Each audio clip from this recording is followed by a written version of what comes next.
You thought the Capitol was colorful just for fun? Nope. It's candy-coated propaganda. Spoiler warning for Sunrise on the Reaping. Save this and scroll away if you must. Candy in the Hunger Games isn't just a background detail. It's a symbol of control, trauma, and innocence lost. From Katniss comparing the Capitol to hard candy, to Gumdrops connecting Sejanus and Lenore Dove, Suzanne Collins laced sweetness with suffering. This is all based on book canon. In the trilogy, Katniss mentions flat, round discs of hard candy when she first arrives at the Capitol. She's taking in all of the brightly colored buildings, the cars, and the style of the Capitol people. All the colors seem artificial. The pink's too deep, the green's too bright, the yellow's painful to the eyes. Like the flat round discs of hard candy we can never afford to buy at the tiny sweet shop in District 12. That is the first time candy is mentioned. I know this because I did a keyword search on all of the books on Kindle. Hard candy is being used as a symbol for the general grandiose look of the Capitol. It's inflexible, unforgiving, and how it's not only very different to Katniss, it's also inaccessible. She can't afford hard candy, and it's the Capitol's fault. They make sure the mining class in 12 is especially poor, and since her father died working in those mines, she's even poorer. Hard candy lacks any real nutritional substance. It's just straight up sugar. It's meant as a treat, not life-sustaining food, like bread. A few chapters later in the Hunger Games, Katniss describes the sunset over the artificial candy capital. Again, she uses the word artificial. The textbook definition of that is made or produced by human beings rather than occurring naturally, especially as a copy of something natural. The Capitol is man-made, physically and as a mental construct. The whole system's built on this made-up construct of the Capitol being better and more deserving than the people in the districts. Artificial can also mean a person or behavior that's insincere or pretentious, like how a lot of the people in the Capitol behave. When Katniss thought this about the sunset, it was after her training session when she's just in her room completely crashing out. She's panicking that she got herself and her family in trouble by what she just did by shooting an arrow at the game makers. She sobs in her bed for an hour, and once she's exhausted herself, she's watching the sunset, still curled up on her bed. She's trapped in this distorted world, totally clashing with it. There's a couple other mentions of candy later on in Catching Fire in the food packages everyone in 12 receives because Katniss and Peeta won the game. There's some candy among the canned foods and grain. It's a rare delicacy that's part of these rations. Then when Katniss got stuck outside of the fence in the woods and broke her foot when she was trying to get back over it, she stops to buy a bag of sweets for Prim. They're a peppermint candy, and she bought them and some other random things to build up an alibi for why she's been missing all day, and this is only in the book. It was a setup for her getting arrested for sneaking out, and peacekeepers were waiting at her house to catch her being missing, basically. So here, the candy is a little more natural. It's peppermint, which is an herb. Katniss has mint tea often, having it after meals to help make her feel more full. And she buys this candy with the Capitol money she earned from the games. Her identity has shifted now from when she first got to the Capitol. She's not a district girl anymore. She's a victor, which is intertwined with the Capitol. Haymitch and Peeta were also at Katniss's house when the peacekeepers were there waiting for her, and Katniss makes up the story of her long day running around town, and her family and everyone's pitching in, trying to make it sound more believable. A peacekeeper straight up asks Katniss what's in her bag, hoping to catch her with some wild plants or, an animal that she hunted. Luckily, there's nothing like that in the bag, and Katniss just takes out all those random things she bought, including the bag of peppermints. Peeta immediately reaches for a peppermint and eats it, and then there's this whole play fight where Katniss is trying to get the bag back, and Peeta and Haymitch are tossing it around and eating them, finally giving it to Prim at the end. I wasn't quite sure what this candy is. I know there's the hard peppermints, the red and striped ones, and then there's those pillow mint kind that look like little marshmallows. I'm sure there's other kinds, so if you have an idea, let me know. But the pillow mints seem more plausible to be eating a lot of at once. Haymitch stuffs a fistful of them into his mouth, so I don't think he would do that with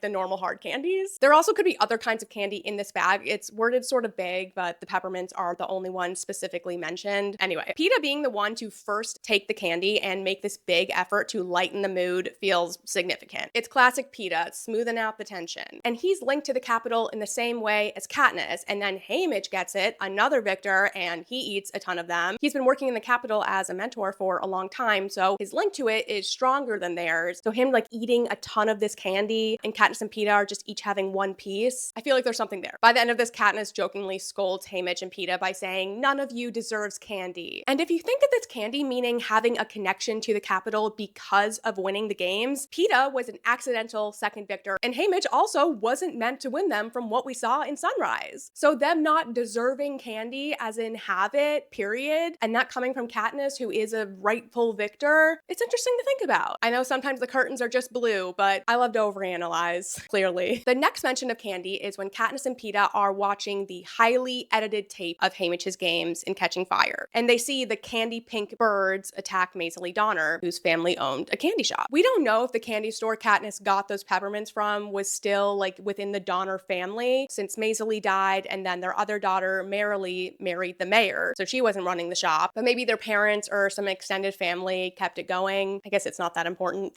In Sunrise on the Reaping, hard candy is mentioned once by Haymitch when he's describing the bat mutts that attacked him when he was trying to blow up the water tank. Their wings shine like the hard candy in the Donner shop window on a sunny day, tying into that hard candy of the capital. Those mutts are a pure capital creation, artificial animals. Also, Haymitch describes the birds that attacked Maisie as the color of the bubblegum sold at the Donner sweet shop, mutts made specifically to target her. The last mention of candy in the trilogy is in Mockingjay, again as a description of the capital. It's when Katniss is living at the rebel camp outside of the capital, shooting lots of propos. She and the rest of the squad are shooting at various buildings and add to the piles of rainbow glass that's been blown off the exteriors of the candy-colored buildings. The capital is falling apart, losing the war, the hard candy shattering into pieces. Eh? Now that we've covered candy in the Hunger Games, we need to talk about the gumdrops in the prequels and how they link Lenore Dove and Sejanus Plinth. And once you realize what these gumdrops really mean, you'll never see them the same again. Coriolanus has a memory of Sejanus clutching a bag of gumdrops in the first chapter. It's when the students are all gathered at the academy, waiting to be assigned their tributes to Mentor, and Sejanus told him about a new property tax which would impact the Snows' apartment, and they'll probably lose their apartment because they can't afford this tax. He's internally spiraling about this, and when Sejanus starts talking to him again, his panic switches to bitterness towards him, resenting Sejanus more than he had since the well-fed district boy with the Cloddish accent first wandered up to him, clutching a bag of gumdrops. Sejanus moved to the capital 10 years earlier, so he and Corio were 8. The other kids were bullying him since he came from District 2, and Corio's first impulse had been to join his classmates' campaign to make the new kid's life a living hell. On further reflection, he ignored him. If the other capital children took this to mean that baiting the district brat was beneath him, Sejanus took it as decency. Neither take was quite accurate, but both reinforced the image of Coriolanus as a class act. Corio hated Sejanus. He saw him and his family as a threat to the old order of the capital, the old money families like him. And it's really sad that Sejanus was treated so poorly by everyone else that he viewed Corio not talking to him as being kind. Poor kid. Corio saw Sejanus as a shy, sensitive boy with soulful brown eyes. He was soft, like the gumdrops, versus that hard capital candy. Corio saw being soft and emotional as a weakness. And even though the gumdrops aren't nutritionally substantial, they're still food,